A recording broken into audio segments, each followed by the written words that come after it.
करोड़ों दर्शकों का मिल रहा साथ। एमपी की बात एमपी न्यूज के साथ। ऐसा कहा जाता है कि माँ गंगा मोक्षदायिनी है और माँ नर्मदा जीवनदायिनी है। और जब माँ नर्मदा के साक्षात पुत्र एक अंश की भांति जब मानव समाज में अलख जगाने के लिए कदम ताल करते हैं तो वो हमें महान विभूति अवधूत दादा गुरुजी के रूप में नजर आते हैं। कुछ ऐसा ही उनका अनुपम व्यक्तित्व है और ये कहें कि उनकी स्वर्णिम कहानी है जिसमें कोई अन्य नहीं, सिर्फ और सिर्फ पानी और पानी ही है। अवधूत दादा गुरुजी, मैं आपका बहुत बहुत स्वागत करता हूं और एमपी न्यूज़ के इस मंच से खुद को सौभाग्यशाली मानता हूं कि एक विद्यार्थी की भांति मैं अपनी जिज्ञासाएं और जनमानस के सवाल आपके समक्ष रखने की कोशिश करूंगा, प्रयास करूंगा।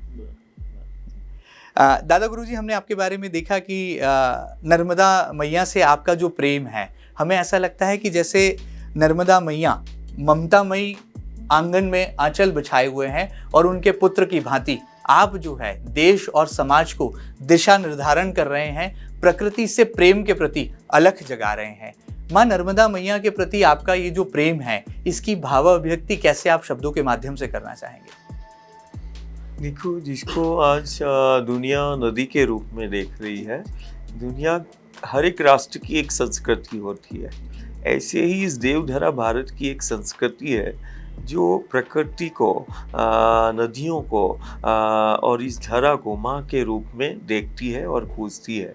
और एक ऐसी संस्कृति जो नदी को शक्ति के रूप में और नदी पर केंद्रित, कहते ना कि हमारे लिए ये नदी नहीं, हमारे लिए ये जीवंत शक्तियाँ हैं, जिसको लोग गंगा नर्मदा के रूप में, गोदावरी कावेरी के रूप में देख रहे हैं। दुनिया बोलती है ये नदियों का देश है और हम बोलते हैं शक्तियों का देश है, जो नदी के रूप में शक्तियाँ जहाँ प्रकट हुई। और ये वो शक्तियाँ हैं जो सिर्फ जीवन का ही आधार नहीं, ये समूचे ब्रह्मांड के संचालन में इनका आज भी योगदान और भूमिका दे रही हैं।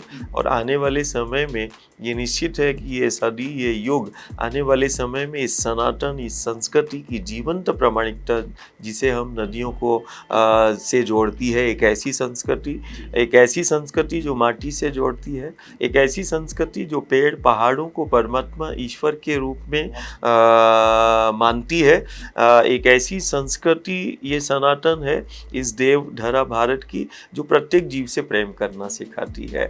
जो हमारे लिए एक ऐसी संस्कृति है कि ये एक दर्शन इस सनातन का, या भारतीय दर्शन जिसको हम बोल सकते हैं, जो मिट्टी, पत्थर, कंकड़, नदियों से लेके पेड़ पहाड़ों तक हम सब में जीवंतता को देखते हैं।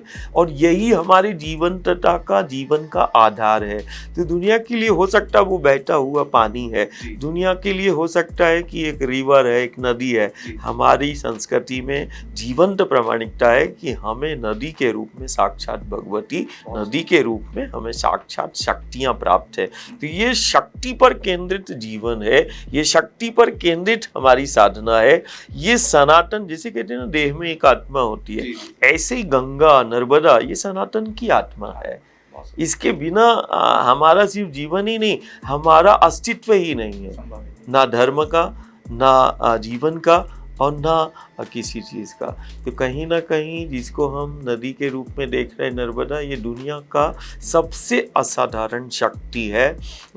दुनिया को जल के रूप में जो दिखाई दे रहा है, ये जल नहीं, ये जल के रूप में हमें शक्ति प्राप्त है, जिसकी जीवंत प्रामाणिकता आज ज्ञान और विज्ञान देख रहा है कि कैसे, जैसे एक बच्चा रहता है, नवजात शिशु रहता है, वो माँ की गोद में रहता है।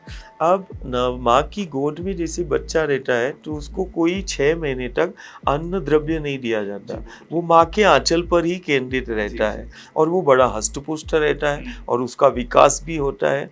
ऐसे ही ये सनातन संस्कृति की और सनातन की जीवन जहाँ एक तरफ प्रामाणिकता है, वहीं दूसरी तरफ जो हम नदियों को माँ कहते हैं, ये उस असाधारण शक्ति पर केंद्रित जीवन है जो दुनिया देख रही है।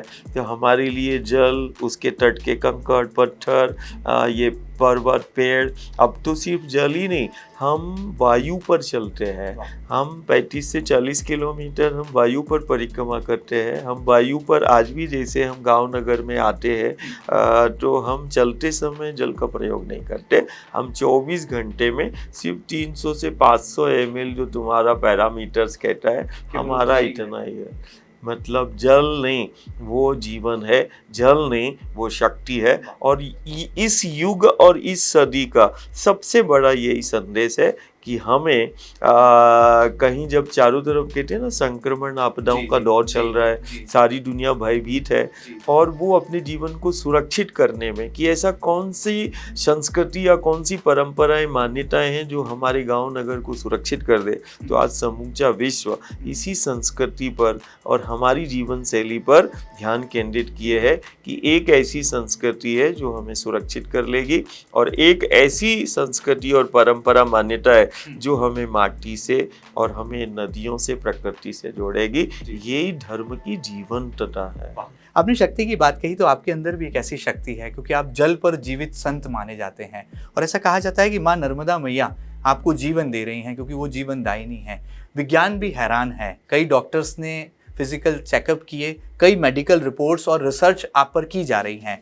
कैसे आप देखते हैं, क्या वाकई में ये माँ नर्मदा मैया की ही असीम कृपा है? नर्मदा का इस भूमंडल पर, मैंने जिसे बोला ना, नदी के रूप में प्रत्यक्ष हमने शक्ति को पाया है। ये कोई विद्या या तंत्र मंत्र या सिद्धियाँ नहीं है, ये तो हमें शक्ति मिली है। और हम तो दुनिया को बोलते हैं कि देखो आओ हमारे पास, हम दिखाते हैं नर्मदा, गंगा। ये तो माँ का वरदान कहें या माँ ही कहें कि माँ के आंचल से जैसे शिशु पलता है, ऐसे ही ये जिसको हम नदी के रूप में नर्मदा को देख रहे हैं, ये उस माँ के आंचल की सामर्थ्य है। ये उस माँ के आंचल, जैसे नवजात शिशु माँ के आंचल से आहार लेता दूध के रूप में, ऐसे ही वो जो बहता हुआ पानी जिसको हम बोल रहे हैं, वो पानी नहीं, उस पानी, उस जल की एक एक बूंद में समाई वो ऊर्जा है। कारण वो बिना ऊर्जा, बिना शक्ति के पूजा, और हम शक्ति की उपासना करते हैं। प्रवाहित कैसे होगी? तो कहीं ना कहीं आज जो ज्ञान और विज्ञान शोध कर रहा है, और आने वाले समय में मुझे लगता है कि महाकाल की नगरी से, क्षिप्रा के तट से एक कुंभ माँ गंगा के तट पर हुआ, जिसने सनातन संस्कृति के उस विराट स्वरूप को देखा। ऐसे ही एक कुंभ सिंहस्थ वो महाकाल की नगरी और क्षिप्रा मैया के तट पर होगा, जहाँ पर सारी दुनिया देखेगी उस सनातन संस्कृति की जीवंतता, और सारी दुनिया इसी हमारी जो जीवंतता है इसको अपनाएगी कि नहीं, ये मृत नहीं, ये माटी को माँ क्यों कहते हैं, ये नदियों को माँ क्यों कहते हैं, ये पेड़ पहाड़ों को क्यों पूजते हैं, ये गोवर्धन को पूजते हैं, कामदगिरी को पूजते हैं, गिरनार को पूजते हैं।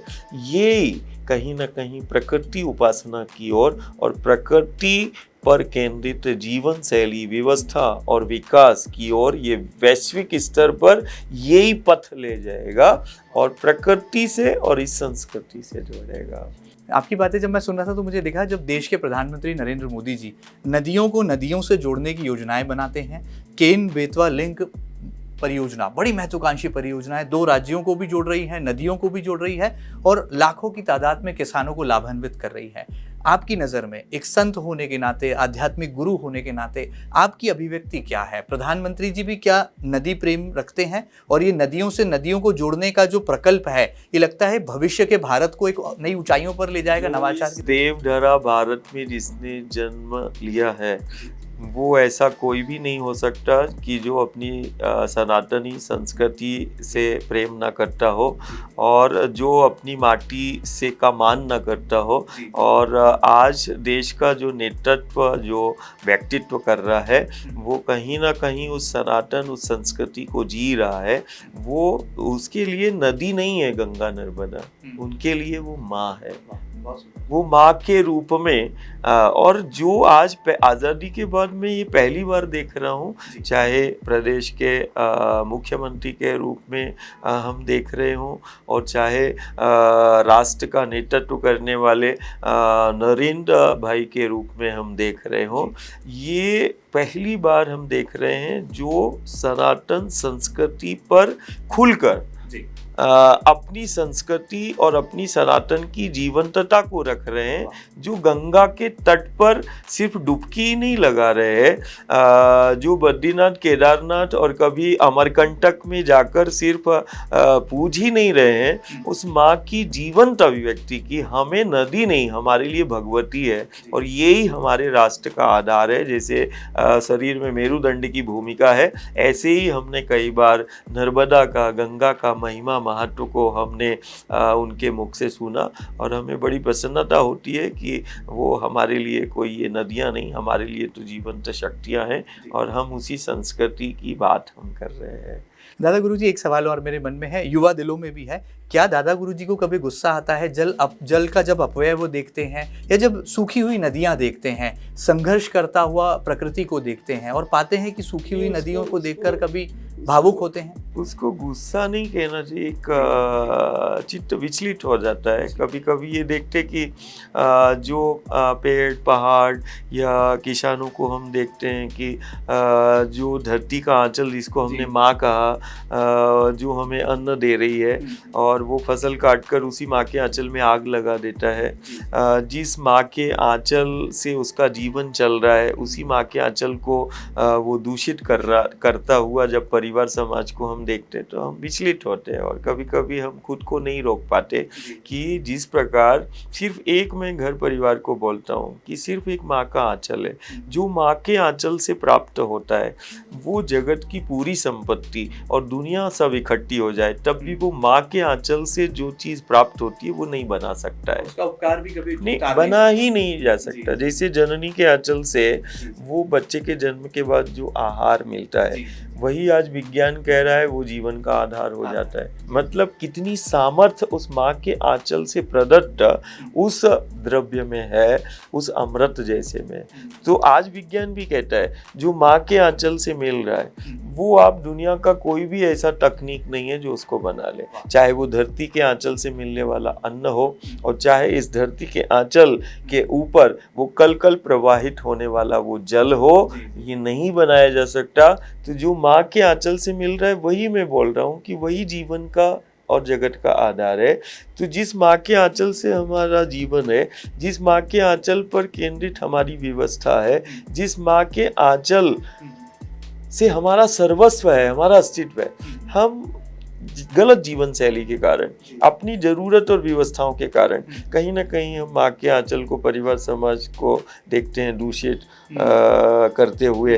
कभी वो धरती के आंचल में हम देखते आग लगाते हुए, कभी उस धरती के आंचल की जो सबसे परमात्मा ने जिसको अपना स्वरूप बताया वो पेड़, वो पहाड़, उनको छेड़ते हुए, तो हम विचलित हो जाते हैं और कहीं ना कहीं हम उसको समझाने का प्रयास करते हैं कि नहीं, जिन पेड़ों को हम जरूरत व्यवस्था के नाम पर काट रहे हैं ये वही दुनिया की एकमात्र सनातन संस्कृति है जो पेड़ पहाड़ों को परमात्मा ईश्वर के रूप में पूजती है।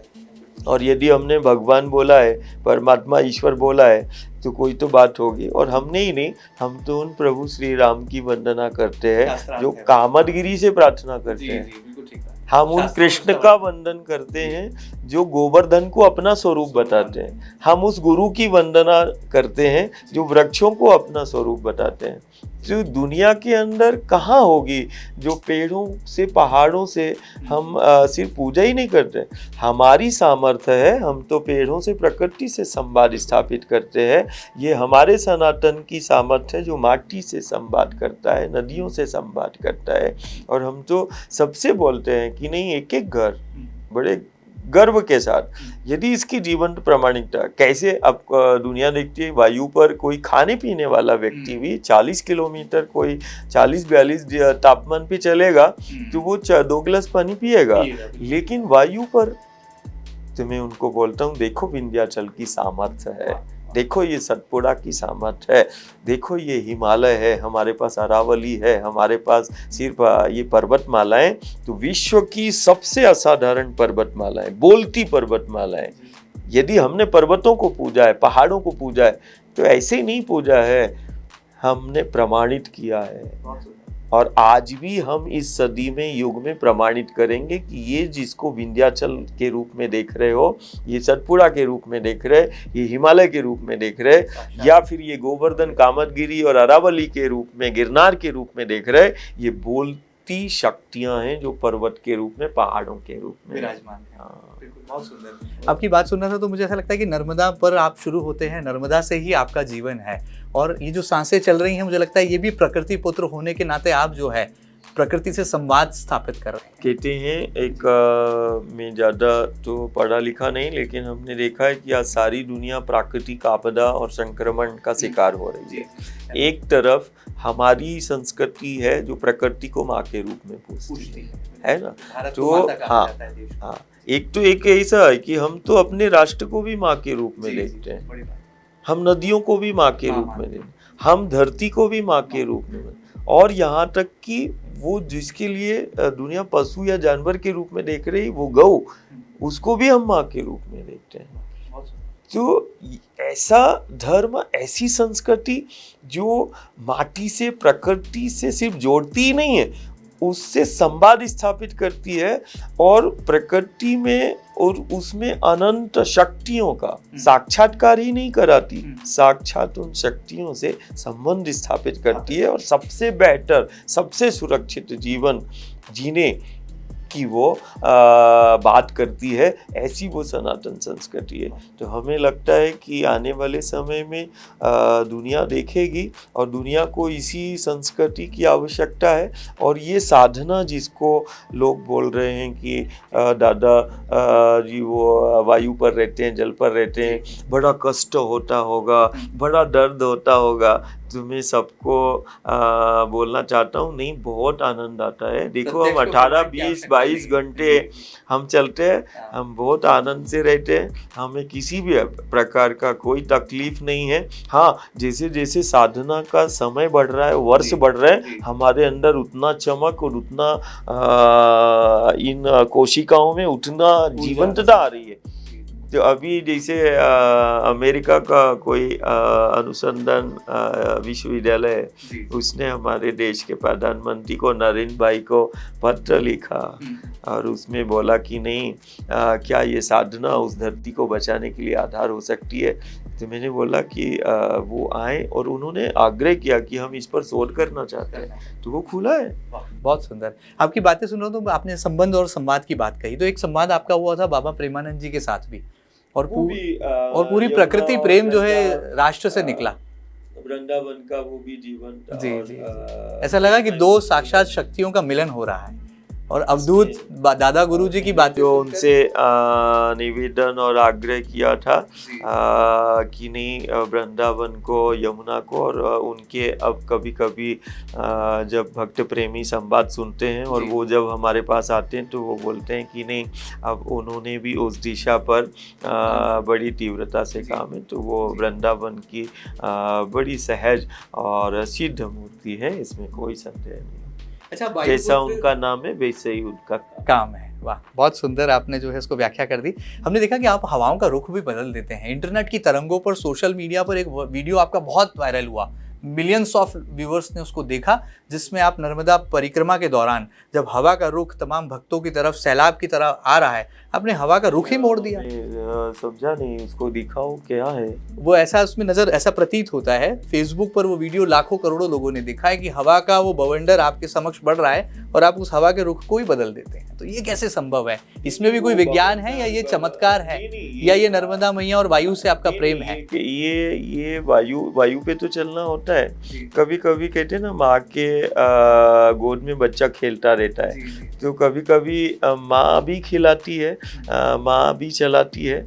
और कहीं ना कहीं मैंने वो देखा कि कुछ जो चित्रण हम देख रहे हैं, ये बिल्कुल सत्य है कि अब माँ भूत शक्ति लगती है। और कभी कभी बच्चों को वो प्रकृति से प्रेम करते करते कुछ तो हम भी कभी कभार ऐसा कि नहीं, कुछ जगह पर ऐसा होता है कि वो वायु का स्वर जो है और उसको जैसे बच्चे के पास चक्री रहती है ऐसे ऐसे घुमाया तो खिलौना जैसे रुख बदल देता है, ऐसे आपने हवाएं वो सब माँ करा ली। ये कोई प्रायोजित नहीं रहता है, कारण प्रायोजित वो जादूगर कर सकता है, हमारे जैसे पागल नहीं। तो वो ये जादू नहीं है, ये तो मेरे लिए मतलब कोई चमत्कार नहीं है, ये तो माँ ही है, लेकिन ये प्रायोजित नहीं होता है। जादूगर तुम्हें प्रायोजित करवा सकता है, लेकिन वो प्रेमी कैसे कराएगा जो माँ की गोद में है।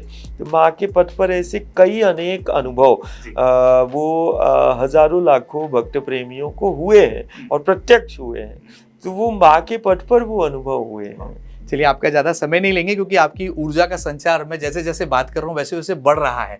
मुझे लगता है कि घड़ी का कांटा मुझे और अनुमति नहीं देता सवाल करने का। लेकिन एक आखिरी सवाल, आपके इस अलख जगाने के अभियान के बाद हम देख रहे हैं कि नर्मदा माँ के प्रति एक सम्मान, एक आदर और आस्था, उसमें बहुत बढ़ोतरी हुई है और कई युवा अपनी गाड़ियों से पैदल नर्मदा परिक्रमा पर निकलने लगे हैं। ये जो आपने प्रकाशित कर दिया है, क्या आपको लगता है ये एक नई परंपरा के रूप में स्थापित होगा और आने वाले कल में भारत को विश्वगुरु बनाने का जो सपना पूरा देश देख रहा है वो साकार करने में ये नर्मदा परिक्रमा कितना आपको लगता है कि सहयोगी भूमिका? आज से नहीं, माँ नर्मदा परिक्रमा एक सनातनी साधना है जो कई सदियों से चली आ रही है और समय समय पर योगियों ने उसको युग सदी के हिसाब से पुनर्स्थापित भी किया।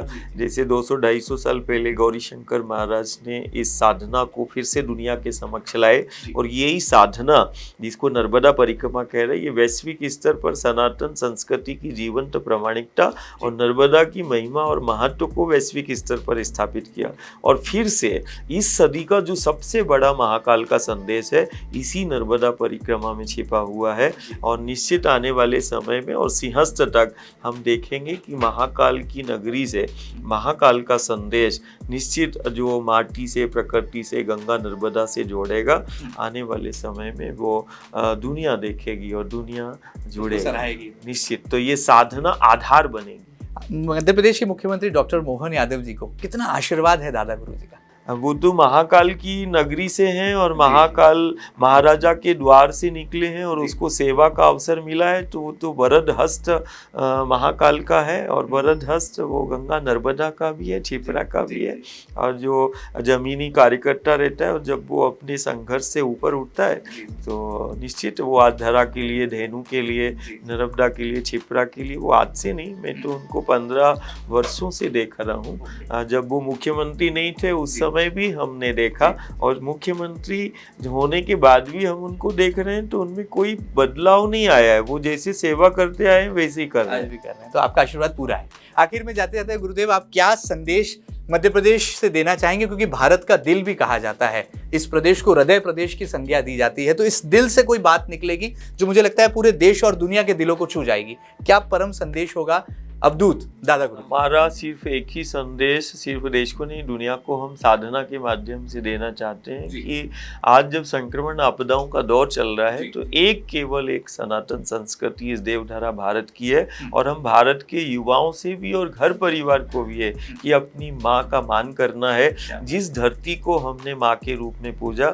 जिन नदियों को हम माँ के रूप में पूजते हैं और जिन पेड़ पहाड़ों को हमारे परमात्मा ईश्वर स्वयं प्रत्यक्ष अपना स्वरूप बताते हैं, आज कहीं ना कहीं आवश्यकता है कि यही राष्ट्र की सबसे बड़ी सेवा हो जाएगी। माटी के मान के साथ उस माटी का संरक्षण, संवर्धन हो, अविरल हो, निर्मल हो इनकी धाराएं, जिसको हम गंगा, नर्मदा और छिपरा कहते हैं, और गौ से वो युवा शक्ति जुड़े। तो मुझे लगता है यही सबसे बड़ा संदेश है कि वो अपनी माँ की निकटता में। बहुत सुंदर। प्रत्यक्ष को प्रमाण की आवश्यकता नहीं होती और ये शास्त्रों में वर्णन इसका आता है और ऐसे ही कुछ यहाँ पर हमें लगता है कि साक्षात ईश्वर का अंश विराजमान है जो कि संवाद देश और दुनिया से स्थापित कर रहा है और प्रकृति के पुत्र की भांति अपनी भूमिका निभा रहा है। बहरहाल अब आप कितनी आहुतियां और कितनी सहभागिता परम पूज्य यहाँ पर दादा गुरुजी के इस अभियान में देते हैं, जरूर बताइएगा। और ये साक्षात्कार और गुरुजी की बातें आपके कितने दिलों को छू गई, इसकी प्रतिक्रिया भी हम तक सबसे पहले पहुंचाइएगा। फिलहाल इतना ही। खबरों का काफिला बदस्तूर रफ्तार पकड़ता रहेगा आपके अपने न्यूज चैनल MP न्यूज के साथ। फिलहाल इतना ही, नमस्कार। करोड़ों दर्शकों का मिल रहा साथ, MP की बात MP न्यूज के साथ।